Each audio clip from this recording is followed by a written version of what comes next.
A few moments later, the bell rang. When Shikhar opened the gate, he saw Runuk standing in front of him.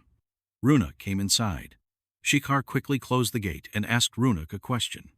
Shikhar asked, "Did you see anything on the way here?"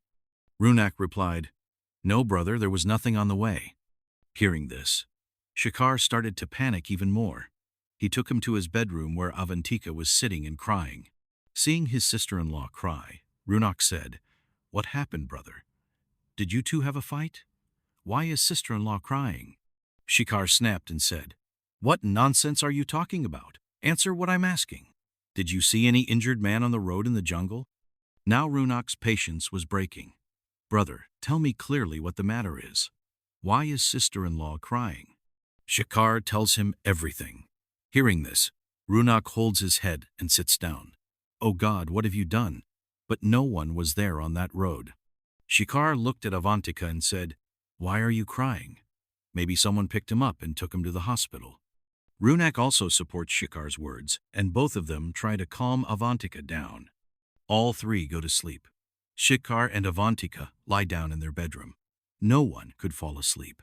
Meanwhile, Runuk was also awake. They all wanted to know what had happened to that injured man lying in the jungle. In the deep silence of the night, there was a man around 40 years old.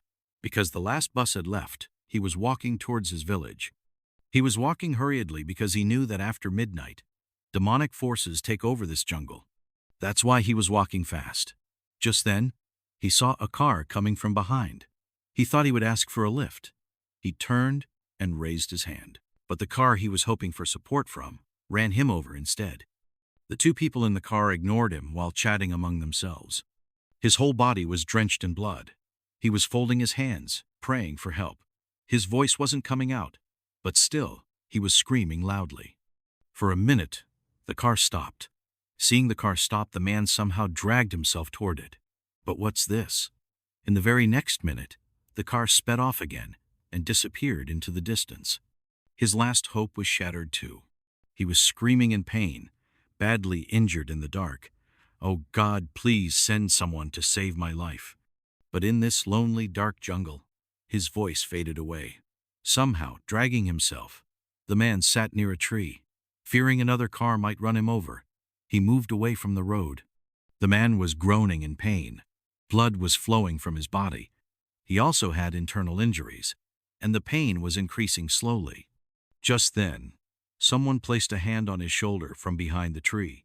The man turned to look and saw a dark shadow standing there. Seeing him, the man gathered some courage. "Brother, save me. Take me to the hospital or I'll die." Then a voice came from the other side. "Don't worry.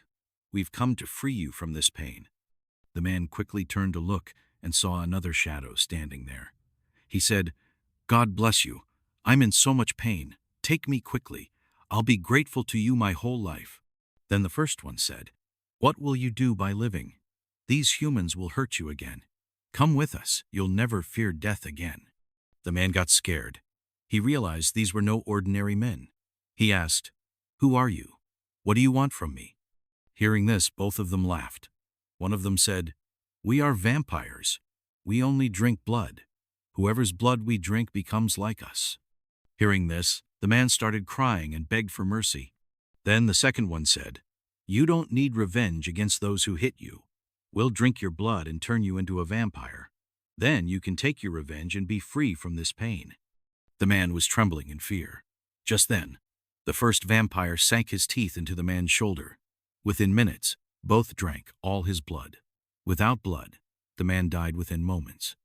Both vampires burst into laughter. One of them threw the corpse into a nearby ditch. Suddenly, the same man appeared in front of them. Flames seemed to be coming out of his eyes, which were red and fiery. The first vampire said, "Now it's time for you to take revenge. The more blood you drink, the stronger you'll become. But drinking the blood of the one who killed you will make your power 4 times stronger." The three of them held hands and disappeared into the jungle.